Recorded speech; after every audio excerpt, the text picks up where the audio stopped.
guys, so we're going to do a full tutorial through making an LOL chart. So this is question 1 from your Unit 3 paper packet. So you can follow along with me in your paper packet.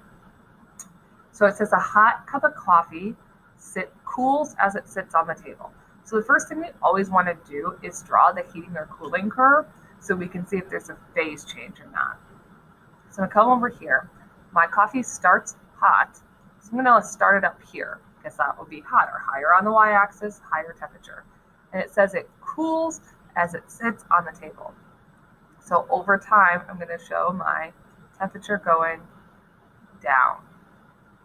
So over time, my temperature decreases. Now I can ask myself, do I need a plateau?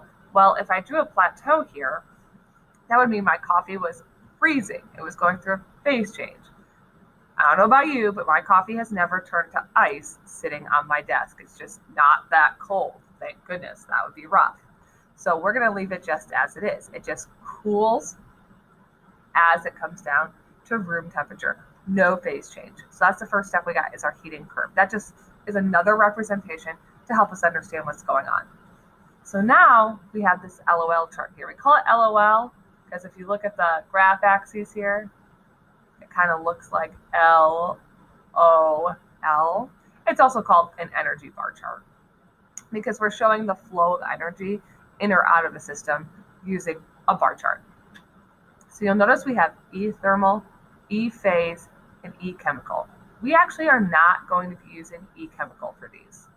We will use E chemical a little later on in Unit 6 when we talk about chemical reactions.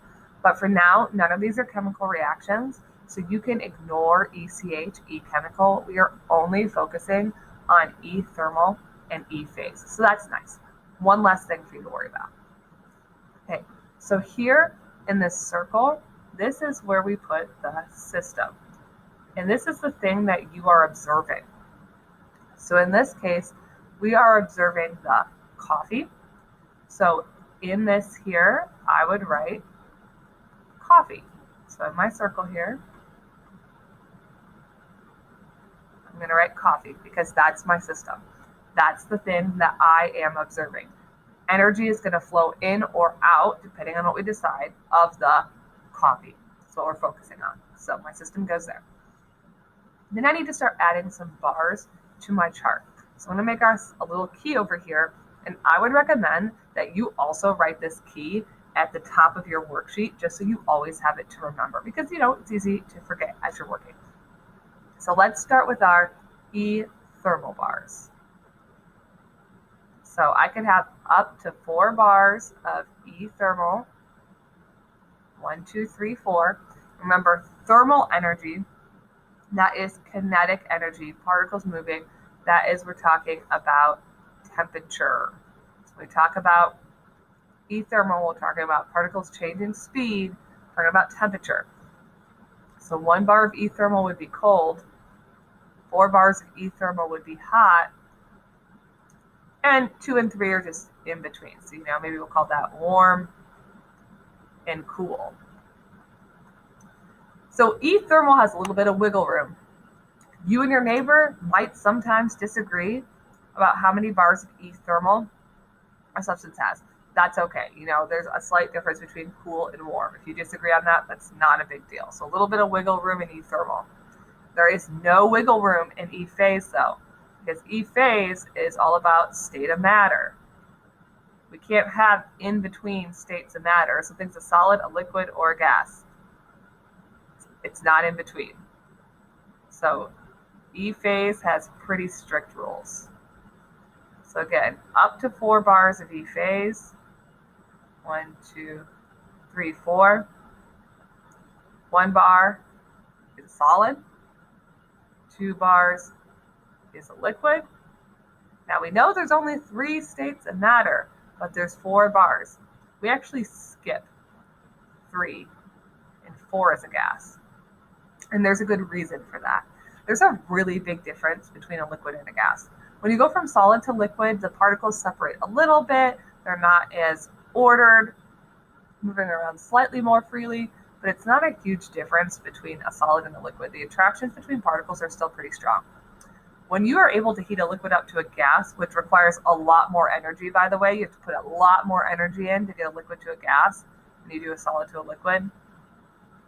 Those particles are very far apart. A gas is typically 1,000 times less dense than a liquid. It's a really, really big difference. So we want to show that really big difference, that those gas particles are spread really far apart. It takes a lot of energy to get from a liquid to a gas by skipping that third bar and just going straight to 4. So you will never have 3 bars of phase energy. If you have 3 bars of phase energy, stop, erase, you did something wrong.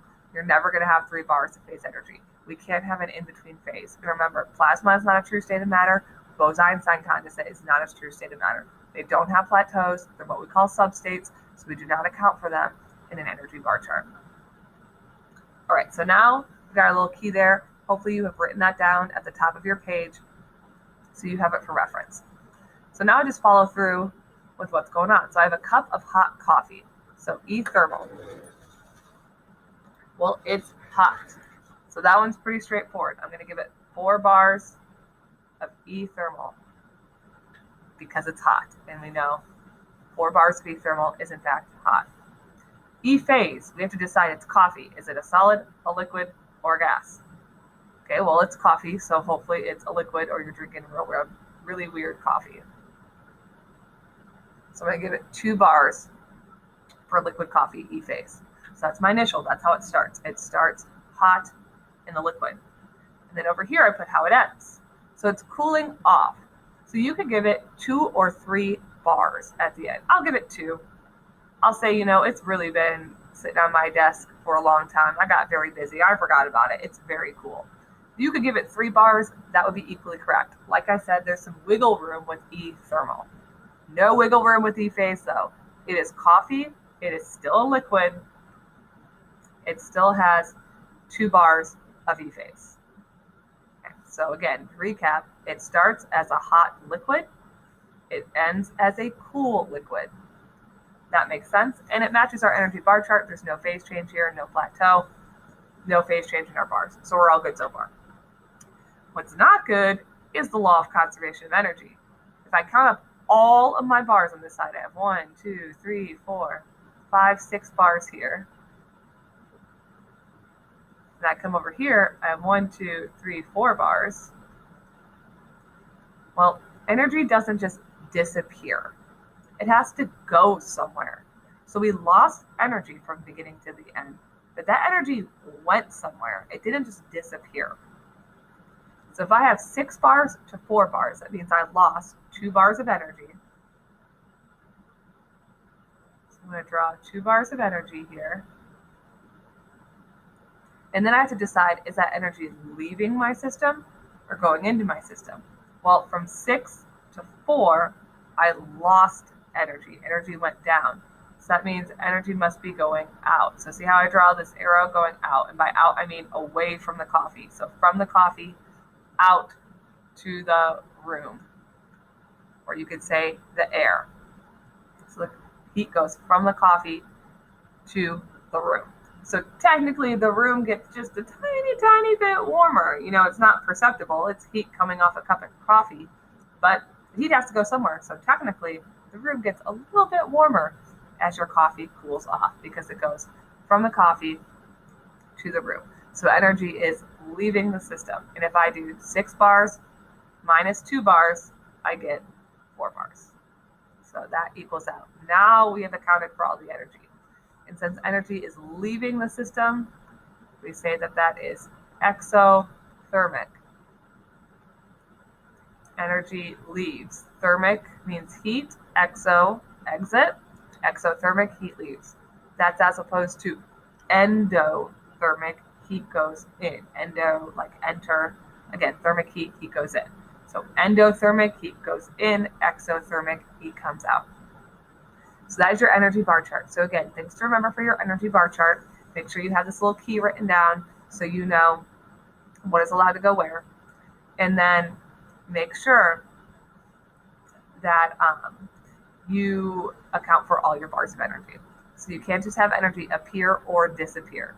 So if you have less bars over here than you do on this side, you would put energy into the system. Your energy would go in, your arrow would point in, it would be endothermic. So make sure you account for all those bars. And that's LOL charts. And it's just another way to help us understand how energy is interacting with our system.